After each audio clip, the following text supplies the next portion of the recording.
There we go. What is going on, guys? Good morning, good morning, good morning. I was having a lot of trouble today with the freaking YouTube. I don't know. I might have two live streams on YouTube. I've been trying to fix it, but for some reason, it's showing me like I have two lives. I have no idea. I've been trying to fix it all morning. I'll be right back.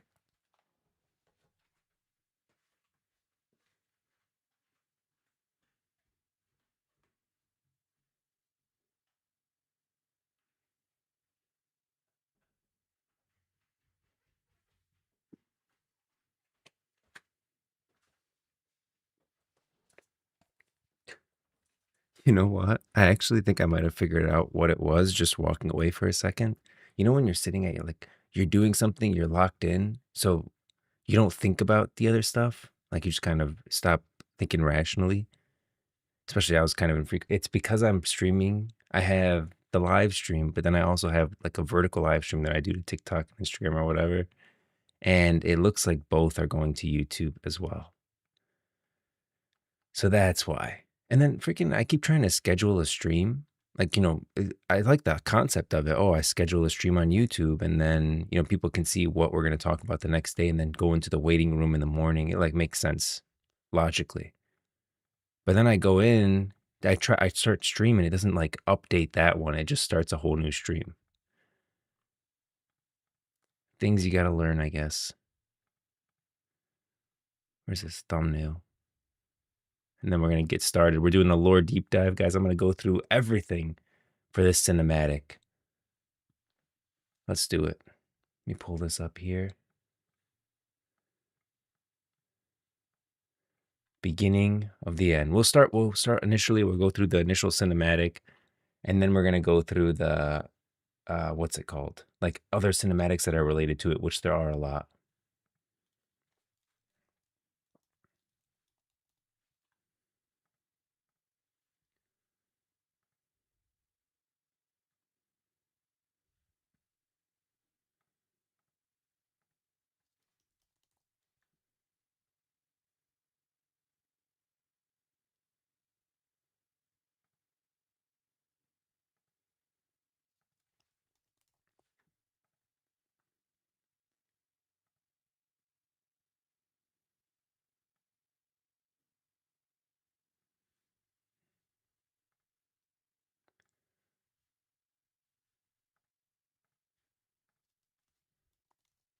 There it is.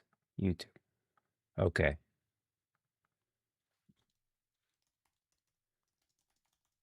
Okay, there are a lot of cinematics, a lot of comics that we're about to go through. Let's make it happen. Beginning of the end, League of Legends. I didn't realize there was so much beginning of the end. Oh, wow, this guy had the same idea as me. Wow, he's literally ranking higher than the actual trailer. Okay, pause this. I'm gonna raise this up a little bit so you guys can hear it good. Let's go up to like 30 there. All right. Beginning of the end. By the way, I'm going to be stopping and starting pretty much the whole way through all of these cinematics. So if you haven't seen this, I recommend you go watch the original cinematic, then come back here. We're not out together. You can start like the VOD over. But this is not going to be the best way to watch it for your first time. All right. So you open up to a spirit blossom tree, and there's clearly something different about the middle of the spirit blossom. If you look right in the middle of the spirit blossom tree, there's just a stick that doesn't make sense. Its angle, there's something wrong about it. It looks different than the rest of the tree.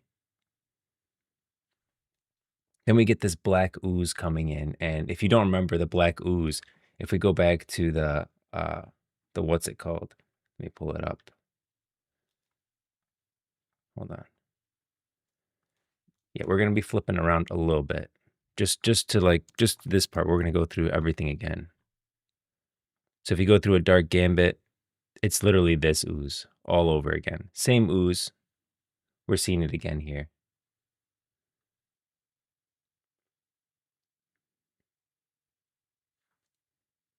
Then we flip to like this jittery movement. Everything's blurry. It's like he woke up from a concussion, right?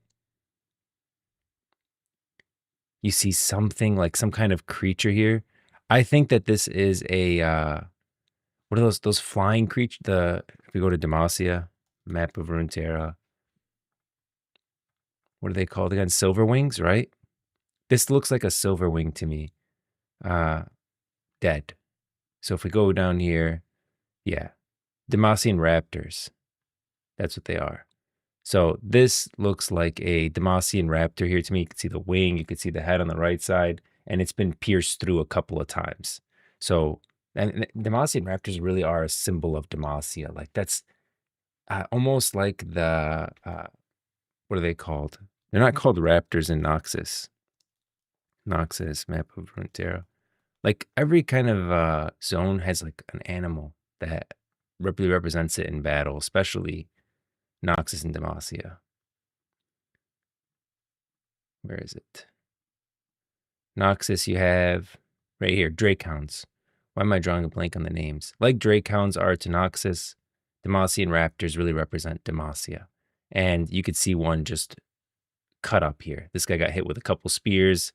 He's literally pinned to a wall. Things are blurry, blood drips on his face, and you see a bunch of Demacians. This is clearly a bunch of Demacians. You can see the blue, that's Demacian. You can see the banners, the cloaks on them. These are a bunch of dead Demacian soldiers. This is the King Jarvan III's crown, and it is, looks like there's some blood on it, and it's falling down the steps.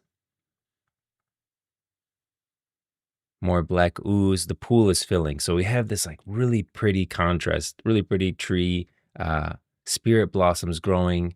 It's in Demacia, I'm guessing. It could be in Ionia. Maybe this is the tree that he's growing in Ionia unintentionally. Basilics from Noxus. Basilics are very popular in Noxus as well, yeah. That's what they ride, right? The basilics. And then the Drakehounds are pretty popular in Demacia too. I mean, Noxus, sorry. But yeah, this really nice tree, like spirit blossoms. We don't know exactly if this is in Ionia or in Noxus. I would maybe think Ionia just because of the roots all around it on the outside. That's more Ionia than Noxus.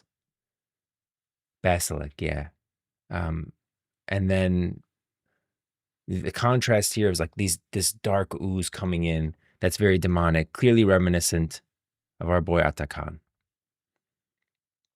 The pool is filling, and then we get this shot of these two Darkin. Now, people are speculating as like probably what these Darkin are. This is clearly Garen, and this is King Jarvan III. So I'm guessing we're going to get some Darkin skins, but these are just random Darkin. They're not any Darkin that we know of. The only Darkin that you could even speculate them would be like if this was Aatrox, which it's not, and this was that one Darkin with a spear that comes out of the Freljord. But those aren't them. These are just random skins for them. This is a skin for probably Garen and a skin for King Jarvan III, but this is them as Darkin. So maybe there's like a threat to them being corrupted. They definitely could be possessed by Darkin. Anyone could if they just pick up the weapon. But yeah, that's what they are. But then the main thing is we see the throne, and this throne room is in Demacia. So if we go back to Demacia, you can see an image of it here. Hall of Valor. Where is it? Right here. The Hall of Valor, where fallen Demacian warriors are remembered for their sacrifice. If you look at that cinematic, like the first to fall during the what is it? The Ruination. You can see the Hall of Valor in it too, and you can see the king sitting up there, and it's a nice hall. Not so much anymore in this stream, but there's black ooze dripping down from it and coming all the way, and it keeps getting bigger and bigger, right? Pool is filling more. Again, like that weapon, it's just a little bit different than the rest of the tree. It's really weird that it's almost growing out of the spirit tree, but maybe it couldn't corrupt it. Like we know Belcox, who's another Darkin, but maybe here, Legend of RUNETERRA Darkin. Belcox literally came in contact with a tree in the Bandlewood. The Bandlewood seemed the perfect place to hide a Darkin weapon. Let me make this bigger. You guys can see it. The Bandlewoods seem like a perfect place to make the Darkin weapon, they reasoned. Bandlewoods are by their very nature impossible to navigate, and the Yordles would know to steer clear of such abject malevolence. but the Targonians failed to realize the efficacy of such strange magic and the effects it would have on their local flora. Belcox felt the tree's limb grip the staff inside, which lay dormant. Quickly he gripped back. His life erupted from the darkened staff and coursed through the tree's ancient boughs and branches. There was no heart to control here, no blood to bend. Belcox finally returned to his general and atoned for his transgressions.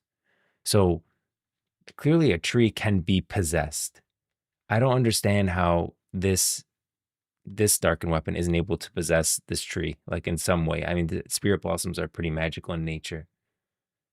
Hi, I just watched Arcane for the first time. What a show. Wow, yeah, Arcane was amazing. And watched some of her videos trying to understand more of the lore. Great, yeah. I mean, Runeterra is a massive world. I honestly think going into Arcane that Piltover and Zon, which are right here, were probably some of the weakest lore in all of Runeterra. So, I mean, I'm amazed that they took that lore and made it into Arcane. There's way better lore out there. Hello, you talk about the Darkins? Yeah, we're talking about this video just came out yesterday, the beginning of the end, and it has a lot to do with Darkin, has a lot to do with LeBlanc, uh, Atakan, and obviously Sinjao. So let's keep going. We got the Darkin pool filling up clearly with some Atakan ooze, and we're gonna go all the way back to the beginning, guys. If you don't know any of like the lore that leads up to this, we're gonna go back to a Dark Gambit and go through all of it. But this is just the initial cinematic run through. So yeah, the helm is shattered. We're getting closer and closer to the throne. And then we hear something. And look, there's this hand. It doesn't even look human at this point, this hand. This looks like a demonic hand. Look at this. This looks like Atakan's hand, guys. I don't know. It doesn't look like a person to me. This looks like literally Atakan. If you look at the 3 fingers, and then if we go here, I mean, look at his hand. Where is it? Look, you can see Atakan's hand here on the right side, on the left side a little bit. It's like he has like 1, 2, 3, 4 fingers, right? You can see it here on the left side. 1, 2, 3, 4 fingers. Look at this hand. 1, 2, 3, 4 fingers. This is Atakan grabbing this weapon, the Darkin weapon, at the top of this tree. I'm gonna go through a Dark Gambit again. We're gonna go through the whole timeline leading up to this moment. But this is definitely like Atakan grabbing this weapon, not some random person. Why would Atakan be grabbing a Darkin weapon? I don't know, but if a Darkin and a demon coming together, because you got to remember when someone picks up a Darkin weapon, they are possessed by that Darkin in a lot of ways. Like it pretty much happens to everyone except for Cain, and I have a theory on him. But yeah, this is Atakan grabbing the Darkin weapon. Boom. The second Atakan grabs the Darkin weapon, we see a big splash of ooze on the throne. Both the Darkin turn around, and then who's behind the throne? Atakan. You can see him right there. A really good shot of him.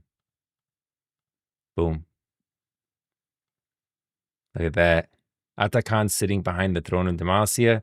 We zoom out. We can see like these 2 eyes up here. Very Darkin-esque, like right there, 1, 2, right above the throne. And we see the 2 Darkin have now turned around and the bodies are littered on the floor. Demacia, you could see in the back. There's like a crown in the back left. I got to make sure my mouse can show. I don't know if it can. But there's a crown in the back left that you can see. I got to make this bigger. I need to make this bigger for you guys on the PC. You know what? I should have made this the whole thing. Oh, show cursor. Yeah. Well, I'll just finish it and then we'll go through it one more time. But yeah, you can see the crown back there. And then Sinjao awakes and he looks a little bit older to me. Let me edit this. Transform. Let me fix this for you guys. Right? I think it was like 200.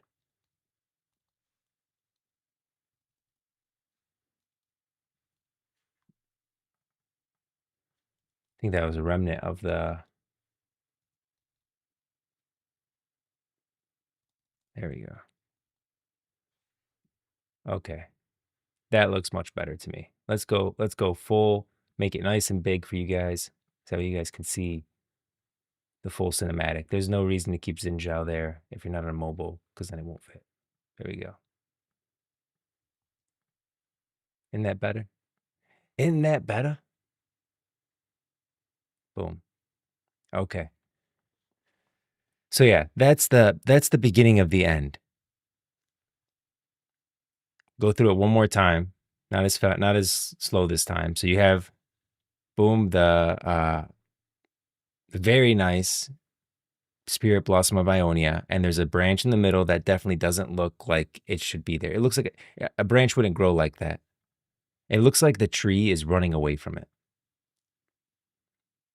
This black ooze starts filling that's clearly reminiscent of a dark gambit when we see Atakan. That's his ooze pooling in there. Whether it's an Ionia or Demacia, I'm not sure because we know Spirit Blossoms are growing everywhere. I think this is an Ionia just because we see a lot of the branches around it. So maybe it's a separate place than from where the battle occurred. The pool is filling. We get this shot of the raptor here. And you can, oh, there's another shot here earlier. I never noticed that. Okay. Clearly a Demacian raptor. These are popular in Demacia for flight. There they are, Demacian raptors. That's what they use to fly around Demacia, and actually in battle. And so it's been punctured a couple of times here. Blood drips down on his face. He's looking up almost like it came out of a concussion. And we see these Demacian robes all over the place. Clearly, Demacia did not win this battle. And then King Jarvan III's crown is falling down the steps. It's almost shattered. There's blood on it. The pool is filling even more now. And then we're climbing up these steps. And this room is actually, if we go to Demacia, this is again the Hall of Valor. Where is it? The Hall of Valor. The Hall of Valor, where fallen Demacian warriors are remembered for their sacrifice. And so they'll be remembered forever if this event ever occurs. Black ooze coming down from the steps. Two Darkin are facing away from us. And a lot of speculation as to who these Darkin are. But again, this is like definitely just Garen and King Jarvan III skins. So they're not any Darkin we know of. My initial thought was like, oh, could that be Aatrox? But Aatrox wouldn't be standing at the steps. He'd be sitting on the throne. I think Yunara's temple because she had the glaive and protection. That's true. That could be Yunara's temple. That's a very good one. That actually could be the case. And we actually go through that cinematic where Yunara's temple enters the material realm. So I'm going to mention that when we get there. There's the throne covered in black ooze. And there's the crown shattering. That's King Jarvan III's crown. We hear something behind the throne. And then boom, this hand right here. This is not a human hand. This is definitely Atakan's hand. You can see Atakan here. Where's Atakan?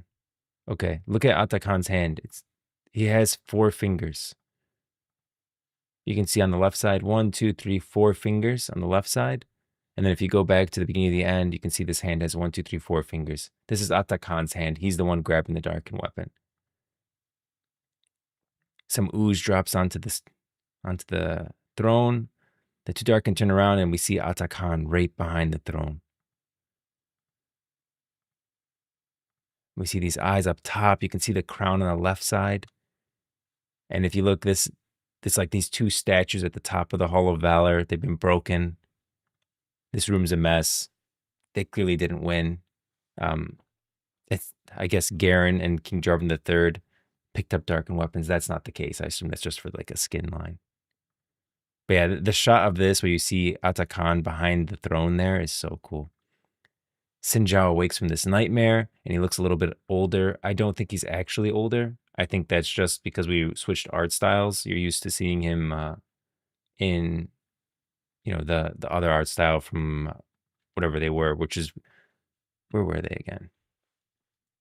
Like a battlefield, the new battlefield and the pilgrimage and Spirit Blossoms Beyond, those things, and the Shrine Maiden. They all show him in like more of a cartoony vibe versus this was made by the same people that made Arcane.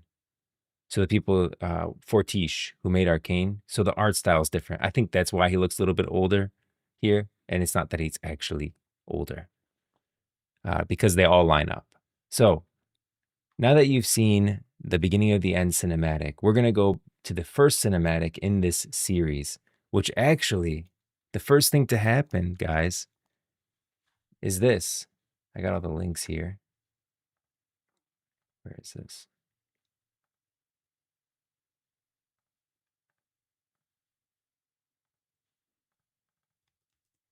Okay. The first thing to happen is actually a demon's hand, which you may have missed in game. This is an in-game event that happened a while ago at this point. But the demon's hand is an event that was like had a comic and a whole story to play through in League of Legends. But the main point is played out here, which is that LeBlanc, if you remember her from Arcane, you should remember her if you're an Arcane fan. You guys remember LeBlanc, right? Well, that's not her in Arcane, but we see her as this figure in Arcane. She battles against Mel. She imprisons Zambessa. That's the Arcane character, LeBlanc. We see her interact with Mel here. Really interesting eyes there. I think that's just her eyes showing through. That's not linked to any Darkin stuff, but yeah. So that's her. That's LeBlanc, same character.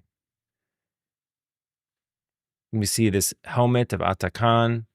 He used to roam 3. We're not going to go through like the whole thing, but he's reminiscing about when he used to be free between the time when he served Mordekaiser, before and after that. There's a lot of stuff here. Main point that you have to know is, and I have a whole video going through this, but it would take like an hour to go through this whole thing because I dive into like the little stuff. But Atakan is a demon who fused with a man in the past who served under a character called Mordekaiser. Here. Mordekaiser. Well, why don't I just do this?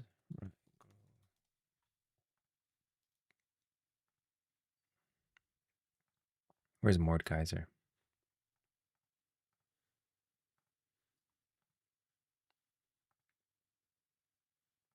This guy. Katash Lee, that's his name. Katash Lee was a character who served under Mordekaiser, the Iron Revenant. And Mordekaiser, he was about to die. And Mordekaiser basically fused him with this demon Atakan to keep him alive and make him a more powerful weapon.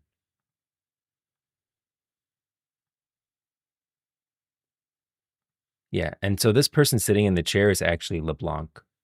And so she plays this card game with him to kind of control him and get power on him so she can manipulate him and then eventually be able to use him. So the card game is actually a way for her to kind of imprison Atakan. Through the man Katashli, that's how she does it. So she's playing this game and slowly over time he starts waking up. And there's a bunch of voice lines. I go through all of them. And then this part right here. I will never serve you, witch. So he's figured it out at this point.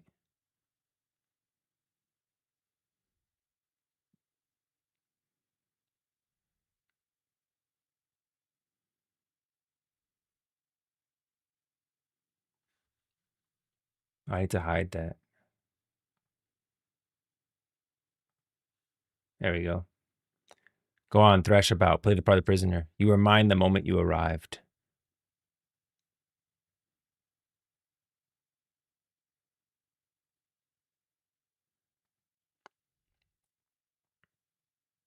These memories of 100 lifetimes, visions of the spirit realm, all warring for relevancy. It's no wonder you've barely held on. Because he's fused with a demon and the demons come from spirit realm. So he's like almost split personality disorder between Katashli and Atakan at this point. There's Atakan the demon. That's his real form. This is all like a vision, the game. There's the demon again. She wants the part of the demon because the demon knows where the Darkin weapon is. If you want your freedom, you will reveal to me the location of the Darkin weapon.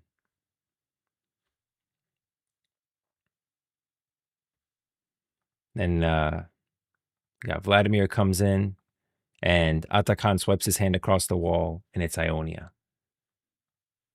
After that,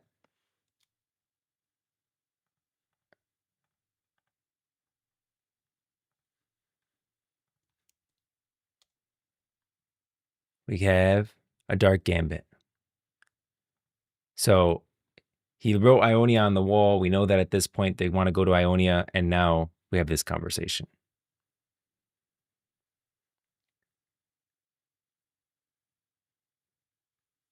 Okay, a weak tether long forgotten.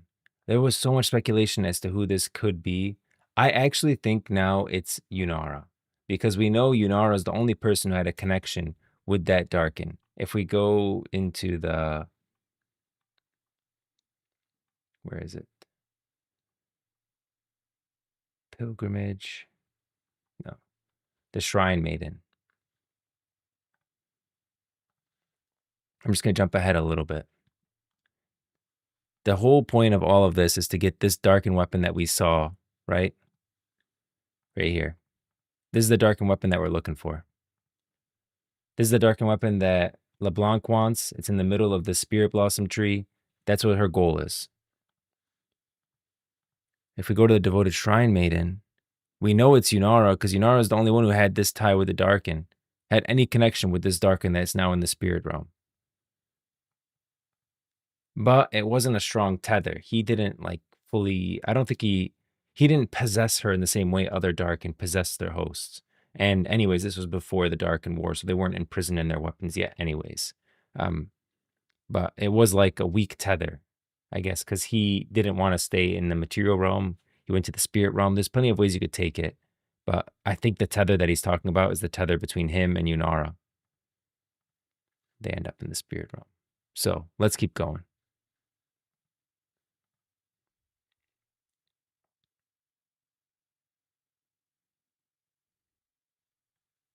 There's the glaive.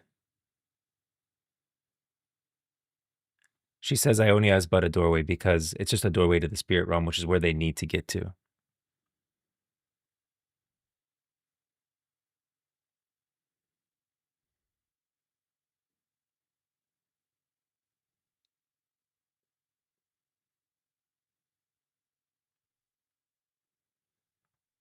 Okay, that's really important. He says, you have no host. And even if you did, well, how did she lose her last host? I think that the host that that Vladimir is talking about is actually Rel.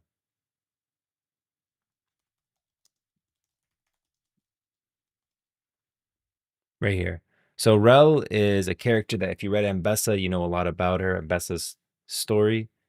Uh, she is she has a magical ability. She can control metal, and the Black Rose really wanted her for some reason.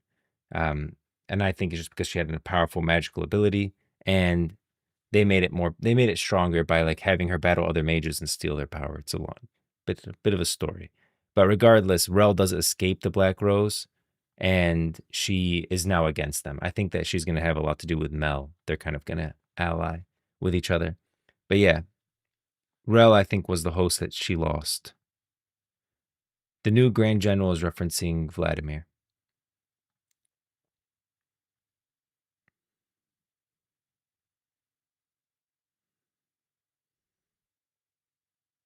I love how he just like almost spits on her here.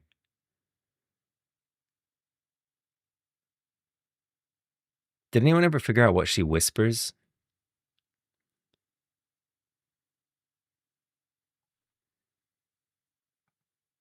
Okay, this is really important. She just whispered at him, right? And then he just got pissed off, ran at her, almost tried to kill her, but these chains are holding him back.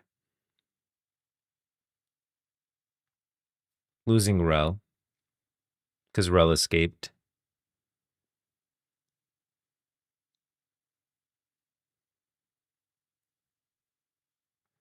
Whatever she whispered to Atakan just proved that, yes, a single whisper can cut deeper than 1,000 blades. So, man, what an awesome shot of Atakan behind her. To Ionia, then.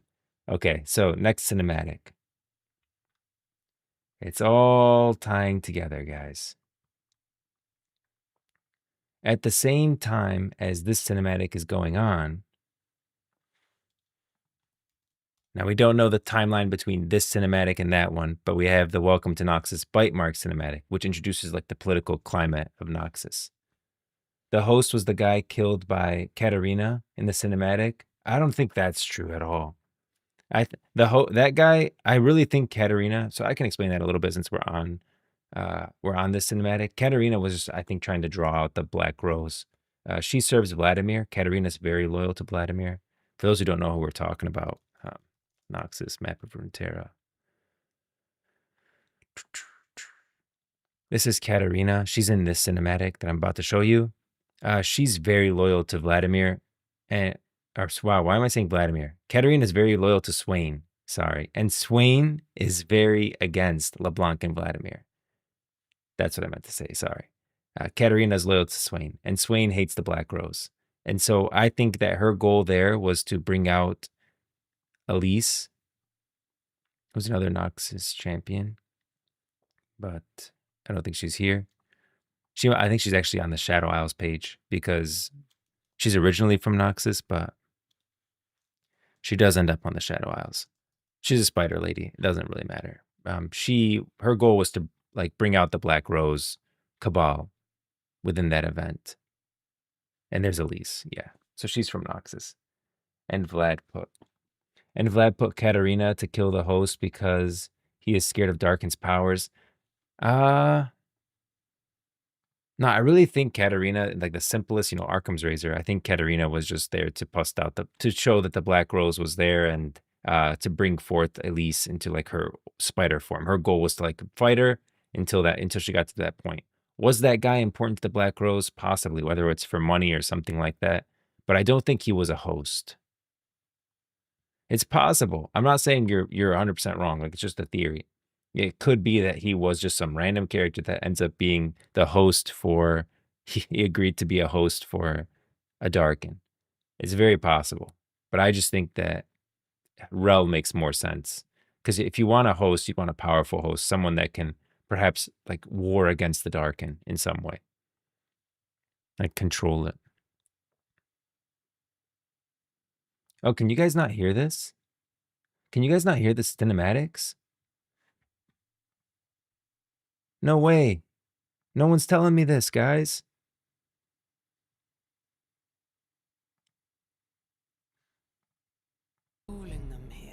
You guys couldn't hear the cinematics the whole time? Oh. Keep me posted.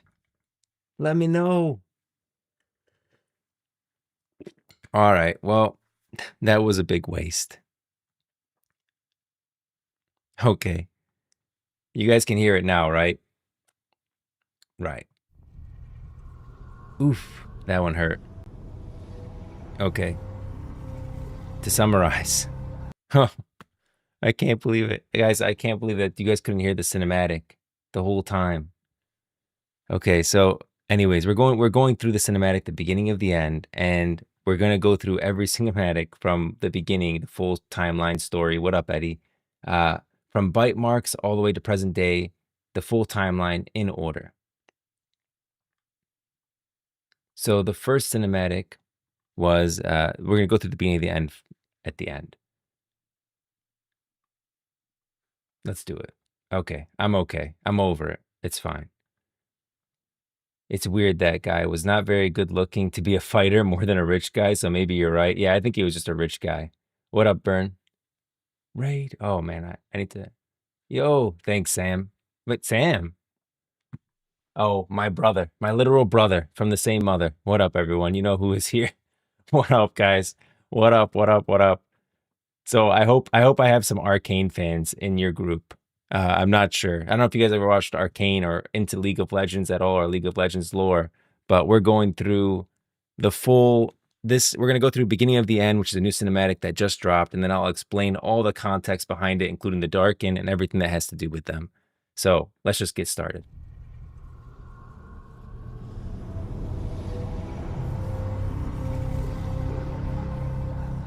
So this is a Spirit Blossom tree. Very important. Arcane is a masterpiece. Great. Thank you. Okay, there's some Arcane fans out there. This is a Spirit Blossom tree, very connected to the spirit realm in all of Runeterra. There's basically 3 realms in Runeterra. There's the material realm, which is like the world that we live in, the spirit realm, which is separate from that, and then the celestial realm. Anytime you see these spirit blossoms, it's reminiscent of the spirit realm. And this thing in the middle, you can see that like stick that looks a little different. It's a little weird, right? It's actually a Darkin weapon. And it's really important to this story. So we're seeing this black ooze fill this pool with the spirit blossom in it. See this splashing, and then we flash to this battle. And we could see this dead bird here. This is actually in Demacia. So I'm going to go to the map because now I think we got people who might not know anything. So this is Demacia over here. This is where this event's taking place. Specifically, it's taking place in the Hall of Valor, which is where the fallen Demacian warriors are remembered for their sacrifice. And you can see that they lost. Demacia is known for like these winged raptors, Demacian raptors, and you can see one just like cooked here, hit with three bolts. And you can tell it's Demacia from the blue cloaks, and some blood drips on him, blue banners. He's trying to wake up. We see the king's crown falling down the steps. The pool is filling even more with this dark black ooze, demonic black ooze. And we see these 2 Darkin champions. Darkin are very powerful evil beings in Runeterra. These are just like kind of skin lines, so you can see that's Garen and that's King Jarvan III, but they're supposed to be Darkin here, which are bad. The pool is filling even more. The crown shatters. We hear like this roar, and then this hand here. A lot of people were thinking that it's a person, perhaps it's Xin Zhao, but this is actually Atakan, who's this character here. You can see he's got 4 fingers. He's a demon. It was fused with a man, but yeah, it wouldn't be good that he picks up a Darkin weapon, because now you have like a demon and a man within one vessel, which it's true that LeBlanc's able to control that vessel in some way. But yeah, a bad thing. As far as I'm concerned, Katarina is the only champion that exists. Well, we're going to talk about Katarina. Sam would have a lot less YouTube without your help. I did help Sam at the beginning with his YouTube channel, but it's all Sam now. My husband and I just made a shoulder rig for a customer to cosplay as Yasuo. That's cool. That doesn't look like a person's hand. Yeah, exactly. It's not. People kept saying it's Yasuo. I kept seeing Xin Zhao picking up the weapon. I'm like, guys, there's no way this is a human hand. This is definitely like, look at these fingers. That is definitely this guy right here, Atakan, this big demonic guy. You can see a good shot of him right there. Arcane is the greatest show. Yeah, I loved Arcane. So he picks up the Darkin weapon, and then right when he does, you get this boom, this splash of black ooze. And then there's Atakan behind the throne. You can see the demon behind the throne. And then Xin Zhao wakes up, like almost hyperventilating, right? He's like, that was a nightmare for him because he's from Demacia. So that's where Xin Zhao is from. If we go to the map of Runeterra, Xin Zhao is currently in that cinematic in Ionia, but he's from Demacia. And he's literally watching his king fall, this demon thing that he's never even seen before, destroy an entire throne room with 2 Darkin at his back. This is a nightmare for Xin Zhao. Pretty much anyone Asian, by the way, is from Ionia in Runeterra. So this guy's from Ionia. You can see some of the spirit blossoms behind him. Yeah, so that's this cinematic. But now we're going to go back. So this cinematic makes more sense because without the initials, like this cinematic doesn't make sense at all without like the background. So let's get this one. Okay, so we have this cinematic, Welcome to Noxus, which is the Demon's Hand motion. This is where LeBlanc initially obtains Atakan and begins to use him as like a tool.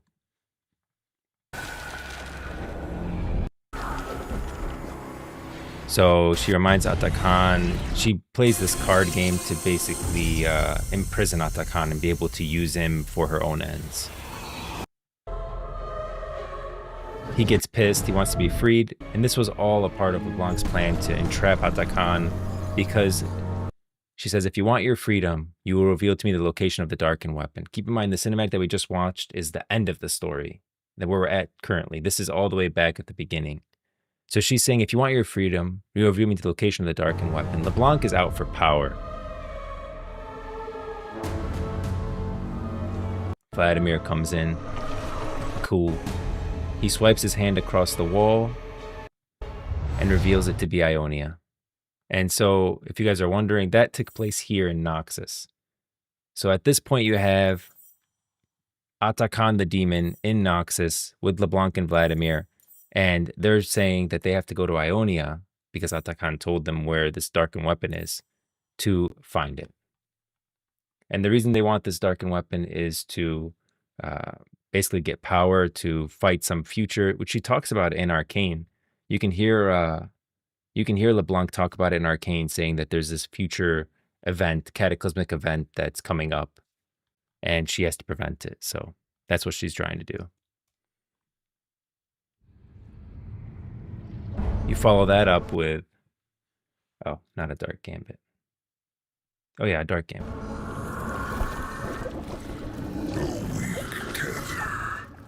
Saying a weak tether. I'm pretty sure he's referencing Yunara here, who's the new champion in League of Legends. The first lands. Ionia is but a doorway. So remember, he swiped his hand across the wall and it revealed that it's Ionia. Yes, come claim your prize in my world. Listen. So the reason he says in my world is because demons are from the spirit realm. All demons in RUNETERRA are from the spirit realm. To your puppet, LeBlanc. Besides, you have no host. And even if you did, the new Grand General would never approve another campaign in Ionia. The new Grand General is referencing Mommy LeBlanc. Yeah, the new Grand General he's referencing is Vladimir, who's this character here. So feel free to stop me if you guys have any questions. I don't mind answering questions. I understand that like not everyone has the background or the context. I love how he spits at her here though. I hate this new LeBlanc model. What are you talking about?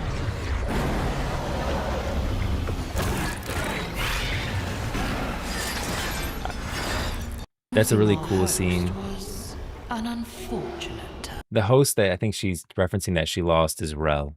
So Rel was a very powerful mage within that was being controlled by the Black Rose, and she escapes the Black Rose. I think that they were going to use her to host a Darkin. As for the might of Noxus, it won't be necessary. A single whisper can cut deeper than 1,000 blades. Yeah, she literally just proved that a single whisper can cut deeper than 1,000 blades. But for her old model, new one in game is so mid, in my opinion. The in-game model, I agree, walks a little bit stiff.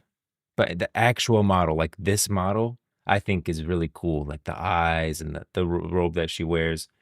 The in-game model, I agree, is a little stiff, the way she walks and everything. It's the guy Kata killed in bite marks. No way. What confirmed?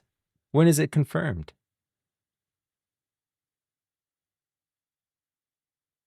I'm listening. I'm interested to hear. I think Rel makes way more sense that they'd want a powerful mage to host a Darkin. I guess it's definitely possible. I'm not saying that it's not. It's definitely possible. We're going to go to bite marks in a little bit after this, actually. Right now, we're going to bite marks. But yeah, like, that's just some random guy, in my opinion, that's, well, not in my, I guess it's not true anymore, but I always thought he was just some random guy that was maybe a supporter or something to the Black Rose, and that Katarina's whole goal here was to expose the Black Rose and expose Elise, the giant spider. So I mean, I guess if it is confirmed, I understand, but I'd love to know the source because I don't believe it. Okay, so this is bite marks. This probably happened around the same time as the cinematic that you guys just watched. Vlad hired Kata to undermine LeBlanc's plan. This is the second time I've heard this theory, but I don't think that's true. I don't think Katarina would work with LeBlanc anyways. Katarina is very loyal to Swain, and Swain hates the Black Rose. So it makes more sense that Swain would hire Katarina to go into that ballroom to expose the Black Rose. It's possible. I'm not saying it's not possible. It's very possible that Vladimir hired Katerina to kill the host that they had. And he's like literally saying, besides, you have no host, right? Possible theory. If it's true, then it's true. But it doesn't make sense to me. I feel like it makes way more sense that Swain hired Katerina to expose the Black Rose. Not hired her, but she's pretty loyal to him. Question. Are you strong enough? So that we see Mel landing here. This cinematic, the only thing that I really want to show you guys was that fight scene between Katerina. Yeah. So this guy you're saying was the host that she lost. Where's the good shot? There's a good shot of him. Where he stands up.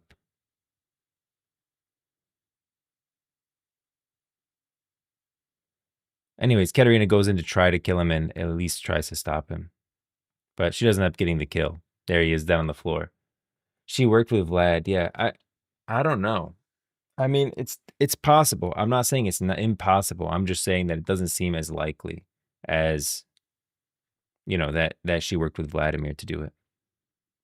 I mean, that she worked with Swain to do it. Yeah. At the same time he was here. Fast Swedish Foshan, the company that washed up on our shores. I mean, it's possible.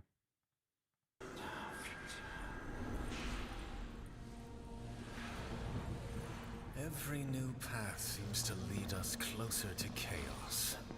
Perhaps we should focus on the opportunity that's washed up on our shores. Referencing Mel. Unforeseen turns are simply part of any path. Yes, but that, darling, is a step too far. He's definitely against it. I'm not saying he's not against it. Vladimir has history with the Darkin. That we know is true, right?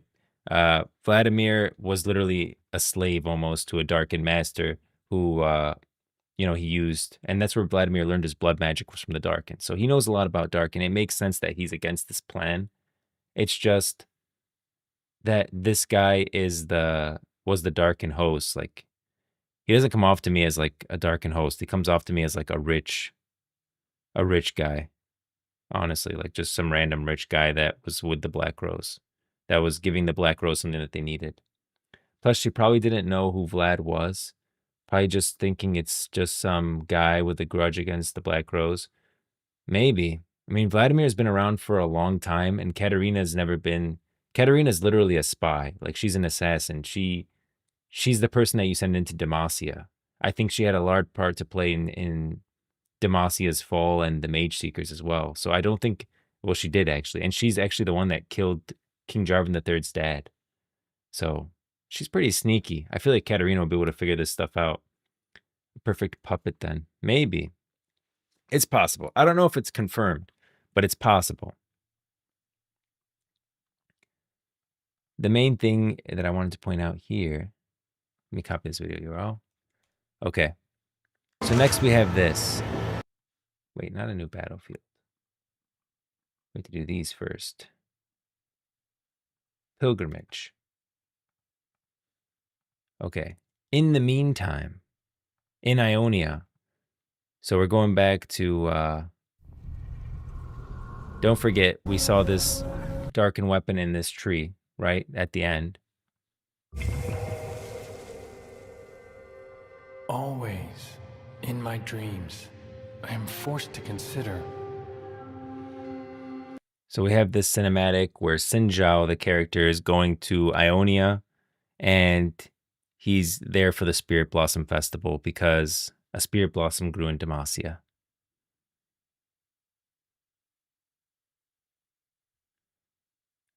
And I talked about Kennen. Where did I want to show you guys this? I want to show you guys this. This is a great honor. So he plants.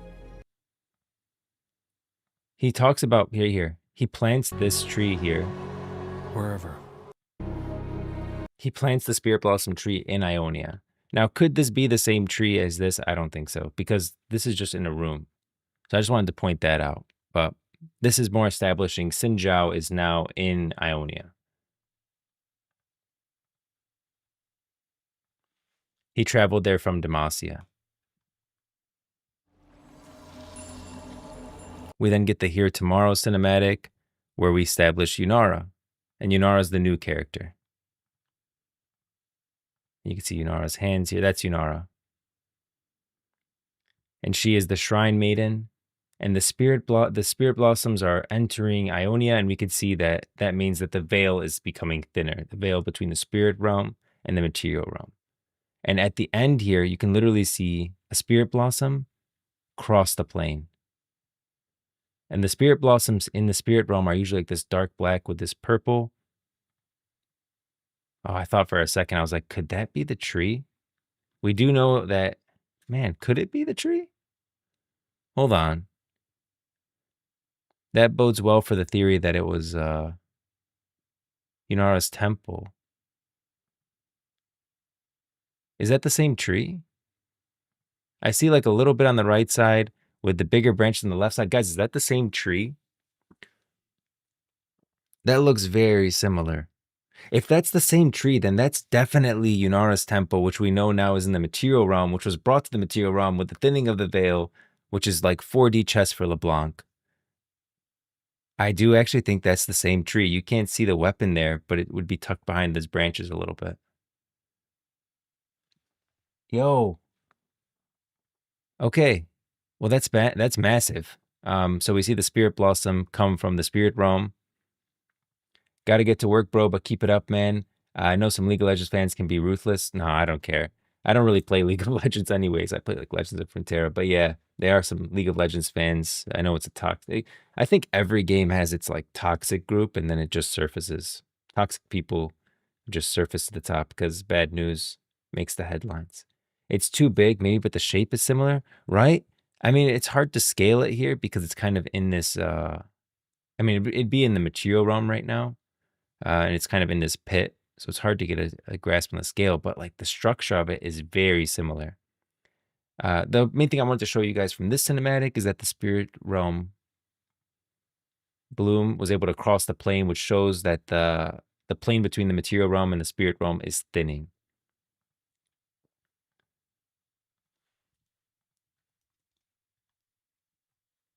And we got this cinematic, which was talking about Yunara and her whole story, and that she went with the Darkin. How do I explain this? So what you have to know here is that the Darkin during the Darkin War, which I feel like there's so many stories that tie together that explaining this cinematic is like 4D chess for me, trying to explain to people that don't understand. So I feel like I've explained a lot of the cinematic. Is there a piece of lore that anyone out there doesn't know that they want to know? Like, is there a piece of lore that you guys would want me to go through that would make more sense for people who don't know any lore? I mean, you saw the Darkin is on the tree to use this for scale. Yeah, I mean, his hand looks massive here. I mean, his hand looks massive here compared to the weapon, but compared to the tree, I don't know. Where is it? There's a Darkin weapon. It looks like the tree is dying at this point in the Material Realm. Atakan is huge, though.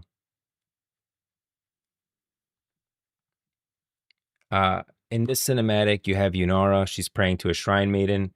And she is the Shrine Maiden praying to who she thinks is a Kanmi, but it ends up being a Darkin, which the Darkin impersonated Kanmi during the Darkin War. And then eventually he reveals to her that I betrayed you. I actually am a Darkin, and that's how they end up in the Spirit Realm. And that's her temple. So this could be the same tree again here. That's Yunara's temple, and that's the tree. So if it is the same tree, this is definitely bad. Because right here, we see Yunara's temple enter the Material Realm.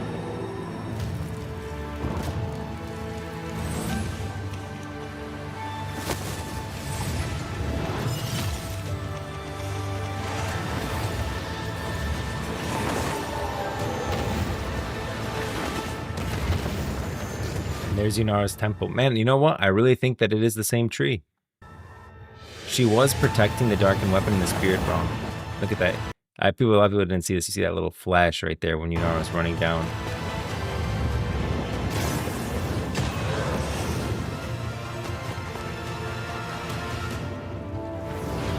Yeah, and that's how Yunara's temple enters the material realm. So at this point, now we really understand it, that I think it is the same tree. Even in the initial tree, you can see the spear sticking out at the top. Are you talking about in like the other cinematic?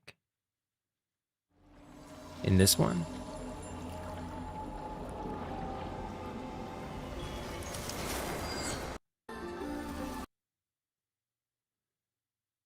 I don't see the spear here. If you saw the spear here, that'd be game changing. That'd be 100% a sell. That's it. The tree is definitely 1-to-1. I still think it is the tree. You just couldn't see the spear in that shot. I think this is definitely at this point Ionia, Yunara's temple, and that's the spirit blossom tree that she put the spear in. But not the spear, it's actually a glaive, but to protect it. And she protected it in the spirit realm from anyone that tried to take it. That makes perfect sense to me. Wow. Okay. I did not expect that to realize that. That was massive. So yeah. Perfect. All right, so we were doing this. Time to, let me see this. Okay. We're ranking every champion based on their power level. So who's the strongest champion, who's the weakest champion, according to their lore only. I did say that I freaking hated this site because it was way too many ads. They're just all over the place, riddling my screen. And so I was building my own. I could show you guys that actually. Let me go to Cloudflare. I am working on it, believe it or not. So just something cool. If I go to tools right now, this page doesn't look great, I know. Oh wait, tools, where's the tier lists? It should populate. Yeah, something that I'm working on. Right now, the images aren't in the actual bucket yet, so it takes a while. But yeah, there will be tier lists on the Riot Grove site. Okay, let's get some music going, and let's get back to the tier list. The cinematic deep dive was cool.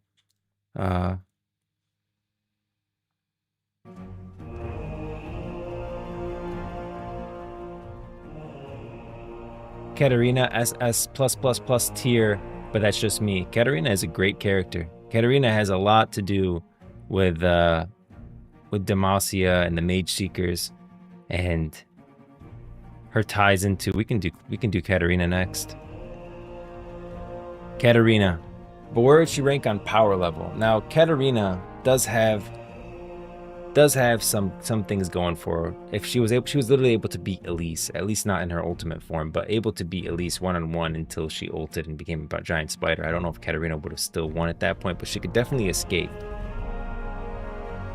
Katarina, I would put her above. Oh, I grabbed the wrong guy. Katarina, I wouldn't put her on D tier. I do think that she could beat. Would she beat? It's tough. It's tough. The problem is that, like, with this kind of tier list, is that she would beat some characters that are higher on the list than she would beat, but she wouldn't beat other characters that are lower on the list. Like 1-on-1, I feel like her and Darius and Garen would be like interesting, and who knows who would win. But at the same time, like, I think she could still beat Echo potentially.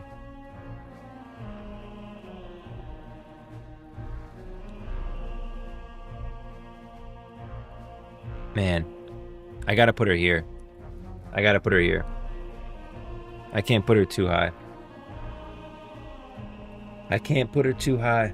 I can't do it. Isn't Katarina in here?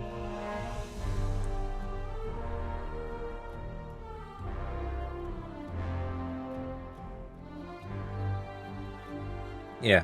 I can't put her too high just because she's still just a mortal, right? She's not like god level being. She doesn't have power that's beyond. Banned and unsubscribed. Fair enough. She doesn't have that kind of power, you know? Like she's not she's strong, but she's not that level strong. Like where she's can beat people. She can't beat Ari, you know, or like I don't know. She definitely can't beat any of these demons.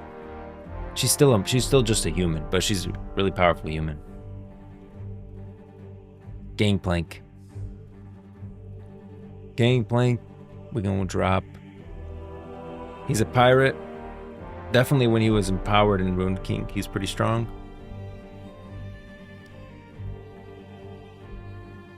You know what, guys? You know what we're gonna do tomorrow, I think?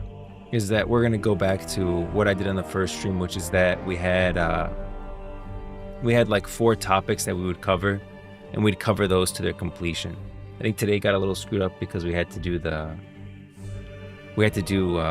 cinematic deep dive. But definitely tomorrow, I think we're going to go back to the 4 topics. I feel like that was the easiest people to understand. And for those that don't know the lore, which is honestly not just World of Warcraft fans, which would definitely not know the lore, but League of Legends fans, a lot of them don't know the lore either.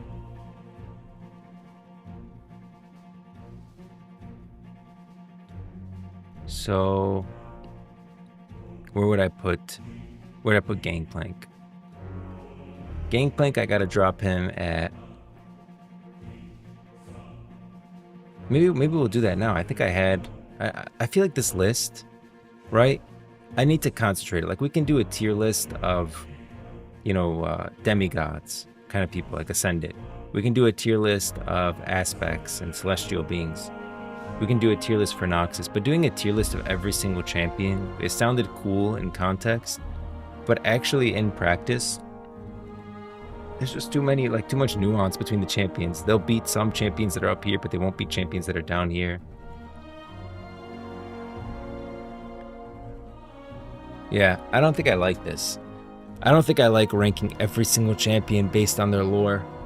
I think we're gonna do a smaller, more concentrated list on another stream.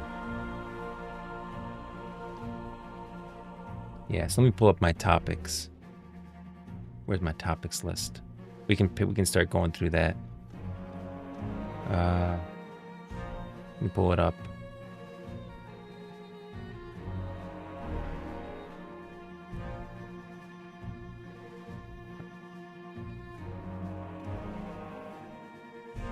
Where is it at?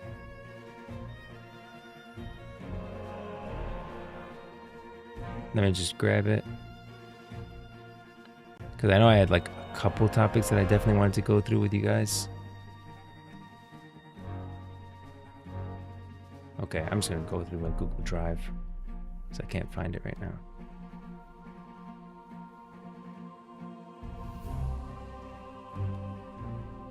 Okay.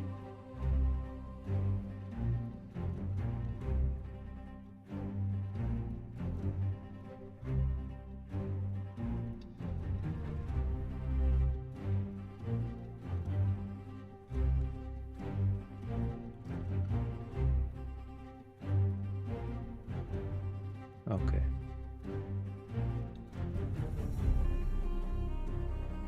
Oh, okay. One thing that I do want to go through with you guys. Let's do that. I want to go through this. The next topic on my list was Pike and the Swimming City. Let's do it. Pike.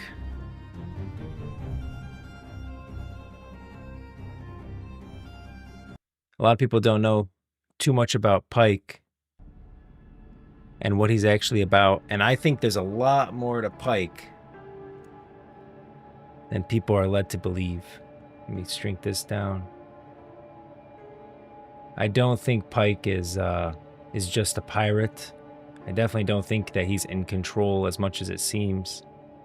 And I think Pike has a lot more to do with sea monsters than he does with people anymore. So let's get reset up the way I like it. Okay. Let's start typing Pike.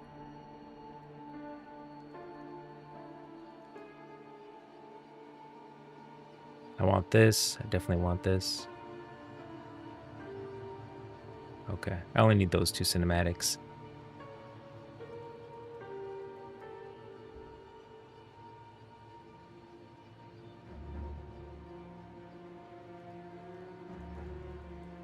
Yo, I don't know if you're aware, but Blitzcrank just leaked for 2XKO. What? No, he didn't. I've been saying they need to add other champions that aren't freaking just humans. There's no way. Blitzcrank leaked 2XKO. 2A's next character has been revealed early on the right. Where? Give me a link, please. Please. My crackpot theory is that he's the host to the Demon of Vengeance. It's trapped in his list. No. I got a better one. Give me a link to that 2XKO theory. But I would be happy if Blitzcrank made it for sure. Okay. This is where he's from. So for people that have no idea about Pike at all, Pike is from Bilgewater. Bilgewater, bunch of pirates. Bunch of pirates. That's what Bilgewater is. It's a very nice port city. It's a port city like no other. They have Buhru people. They have the carving bays, which I definitely am going to point out to you guys in a little bit. They have the Serpentiles, which is like the massive archipelago. Bilgewater's the city in it. Nagakaburos is a god over there. Yeah. Butcher's Bridge. Bilgewater is a pirate city. The thing about Pike that's really interesting is Pike was a harpooner. Just a random harpooner on a ship that we don't know the name of. It could be, there's a damn ship called what's it called? I don't have my notes is the problem. I liked having my notes. But he claims that he was on a ship.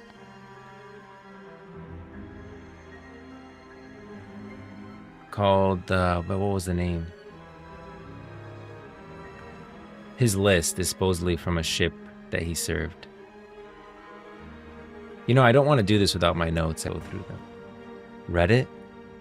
Let's see this. Reddit, 2XKO, Blitzcrank.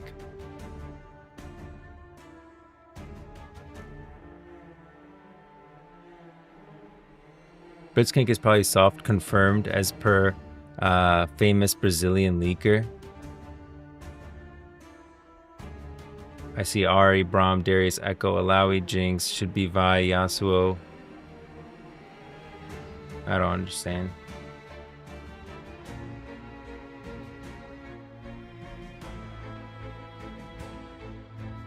By the first image, we can see the next 2 champions are. First one between Ari and Braum has a big body HP.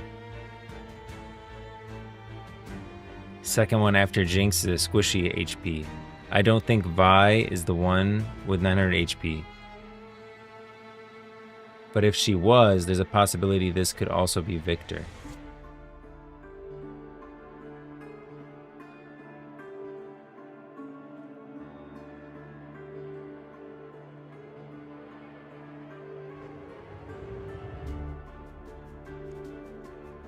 I don't get it. How is this confirming that it's that 2XKO's next character is Blitzcrank?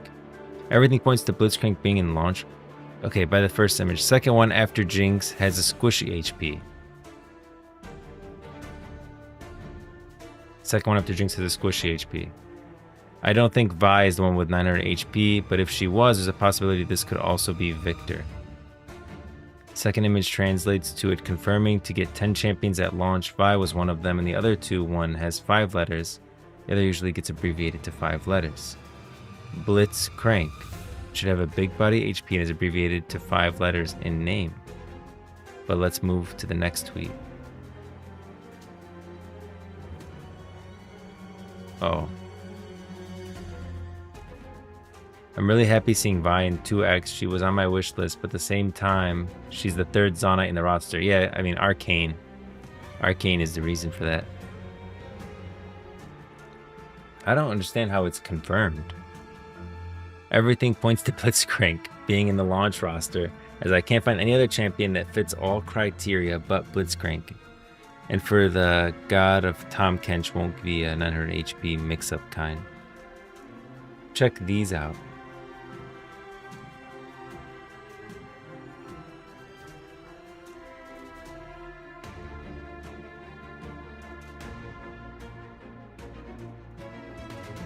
Are you sending links? Because I can't see any links.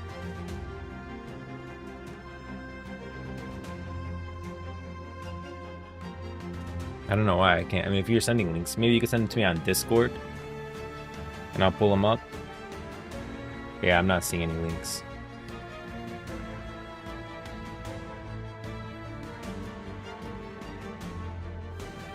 Yeah, I don't know how this guy, how we're saying Blitzcrank is confirmed. I'd be happy if he was, but I don't see it.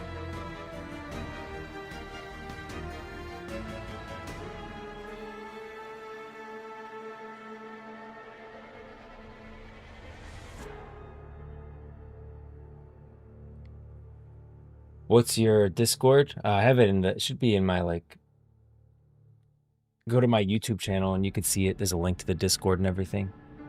My Discord's just at Endgrove. I want to go through, like, the lore and stuff, but I feel like I won't do a great job without my notes.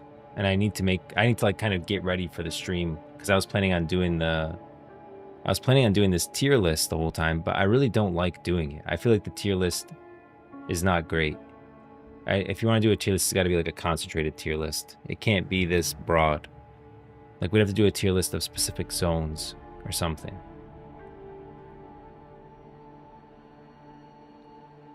And I want to go through specific lore, but I need my notes, guys. I can't do it freehand. I'm not there. I could probably do a couple champions freehand, but not in the way I want to do it. I don't remember my email for my Discord. What's your username? At Antgrove.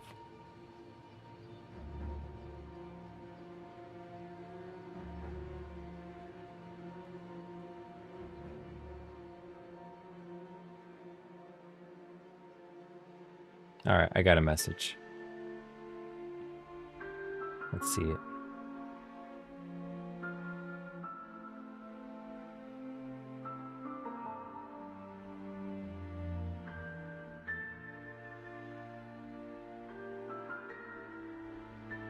Sent as Snowlax. Message request. Why can't I see it? Saw that I got a message. Snowlax sent you a friend request. Okay.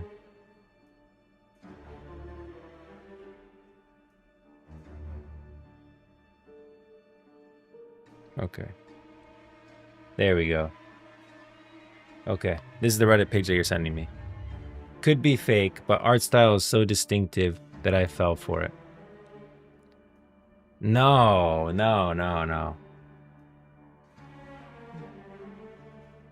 Oh, I don't buy it. I don't know. Maybe.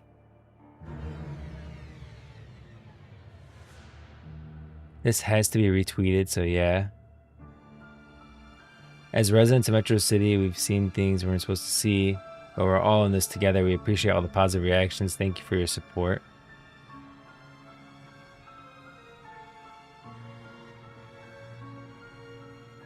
Blitz looks smooth.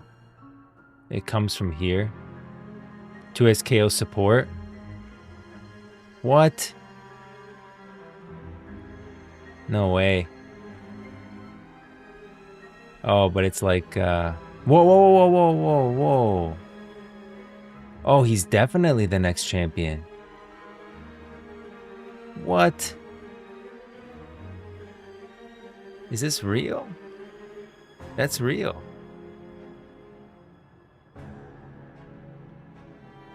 That's real. No way, we are getting Blitzcrank. What? I caught a live Endgrove. What up, Octor? It's Riot support directly. Bro, we actually are getting Blitzcrank. No way.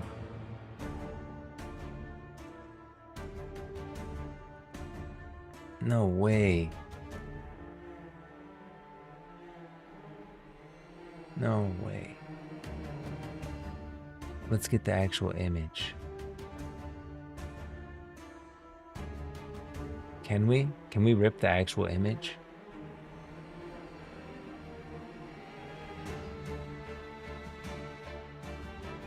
Oh, I don't know. I think it's the whole card.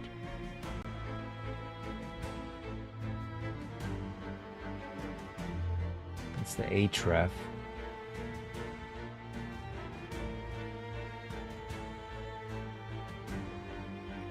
Yes. Yes. Yes. It's Blitzcrank. He's here, guys. No way. No way. No way. No way. That's awesome. Is Blitz? Yes, guys. No way. That's such a good. Dang, that's awesome. I'm really happy about that. They needed it.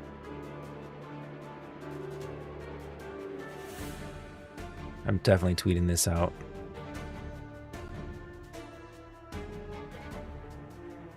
I'm tweeting this out for sure.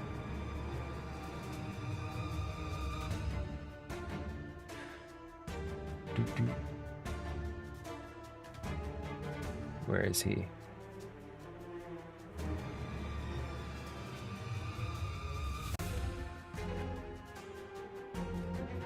Blitzcrank is coming to 2XKO. Emojis. We got to get an emoji on there too. We need an emoji for sure. Getting a double exclamation point. Boom.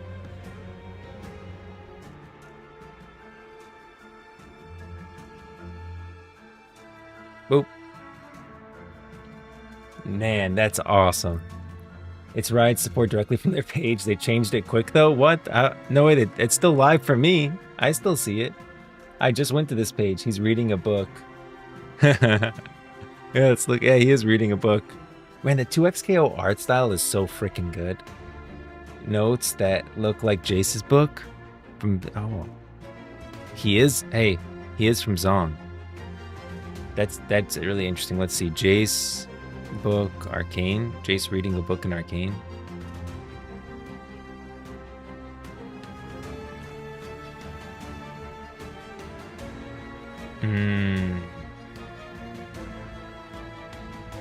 Is it? It does look like Jace's book. What? It does look like Jace's book.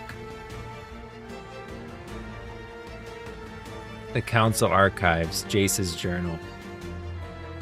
Yo, this looks very similar. This looks very similar. Here's the thing about Blitzcrank. Blitzcrank is literally a... Let's read through his lore a little bit. He's like a machine that's used to clean up the dredges in Zon. Zon, Legendary board. We gotta switch up the music. What an awesome catch. You know what's annoying about the... So I stream with Streamlabs. Like, I wish I could change to, like, the 2XKO. Like, switch to 2XKO. But, oh, maybe I can. No, I can't. Yeah, I don't know how to change my, my stream category, honestly. Not Nautilus. What am I doing? Oh, I'm in Bilgewater. We gotta go to Zon.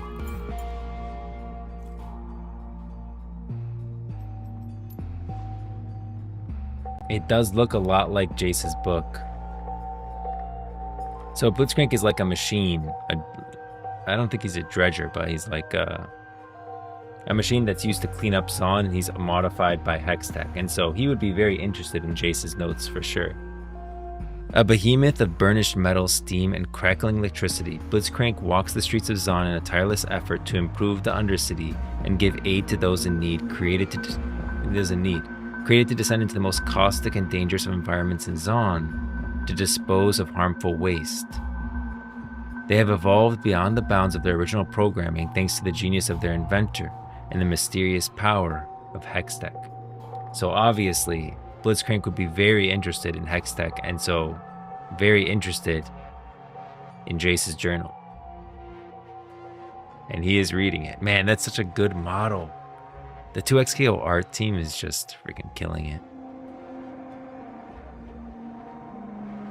Where'd he go? I lost him. Where's Blitzcrank's page? There he is. Yeah. He's not featured. What, he's featured in The Climb? Is he? No, he's not. I've never seen Blitzcrank in The Climb. What are you talking about? Oh, is he there? Do you guys remember Blitzcrank in this video? Oh, he is there. What? He is there. Oh, I forgot that. Blitzcrank. Man, that's great. I'm so happy that it's not like another just human character.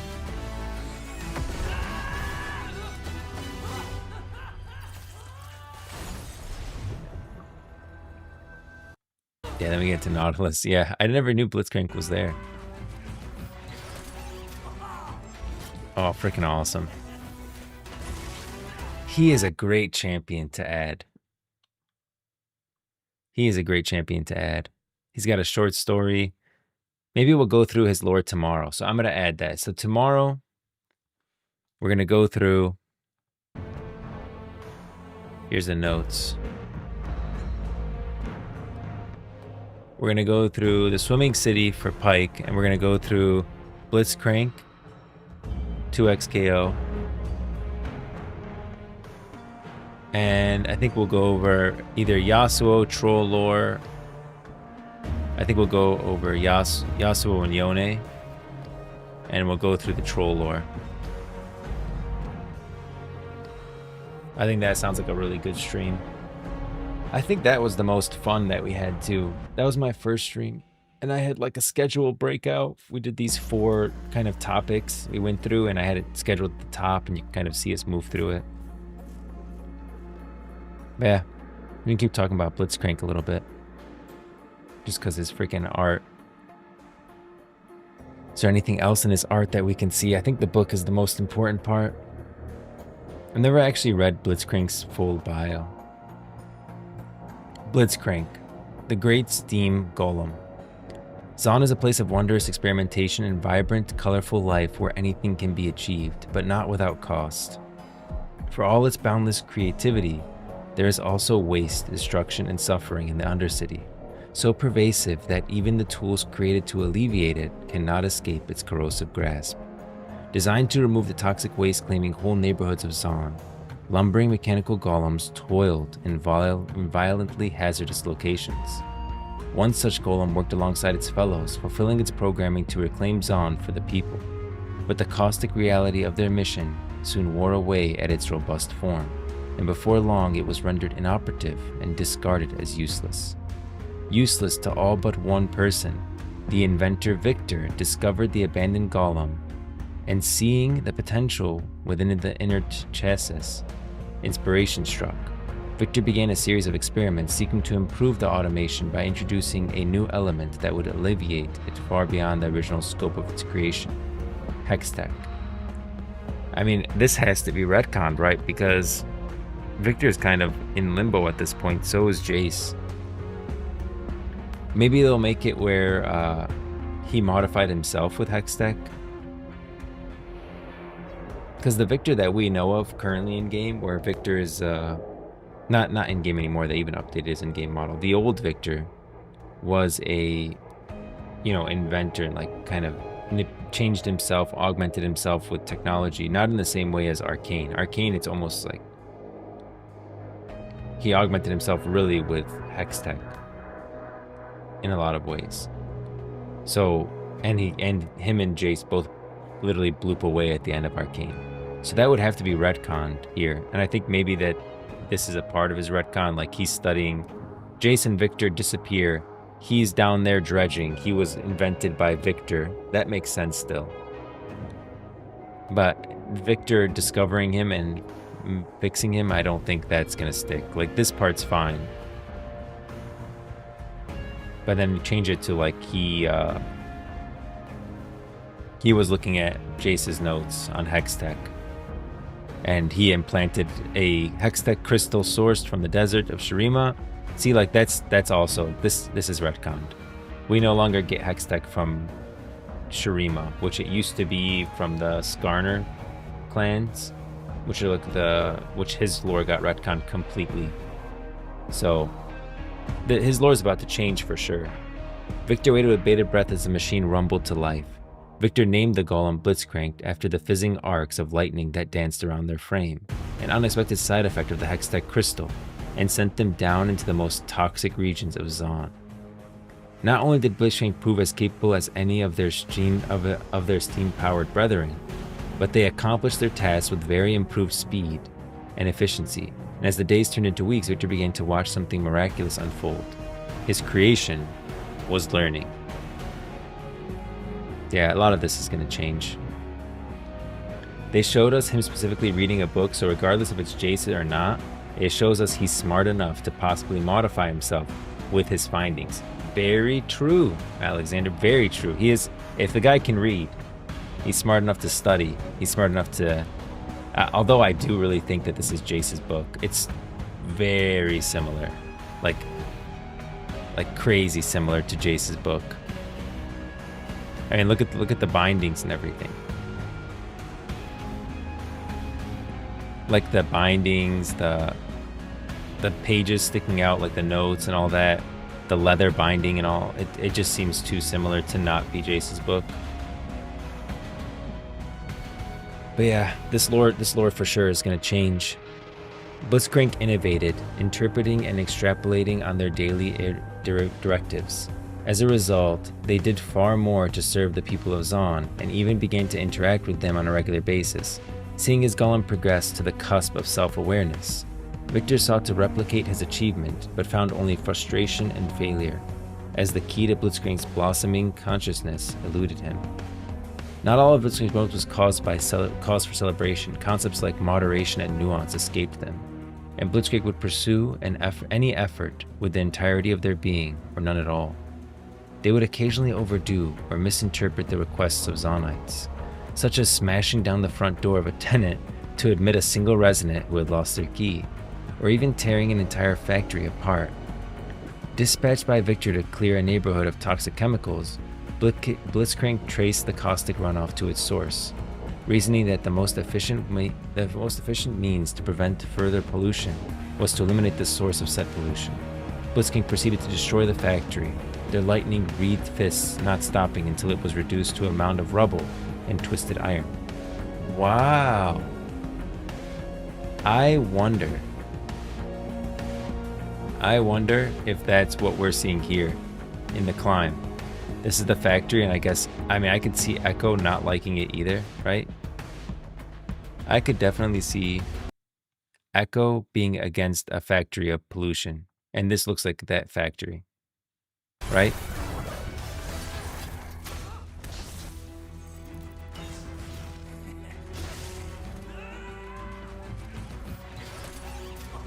Yeah.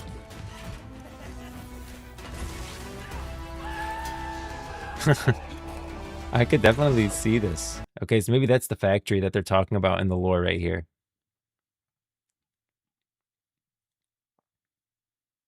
Yeah, I definitely think that that's what this is referencing.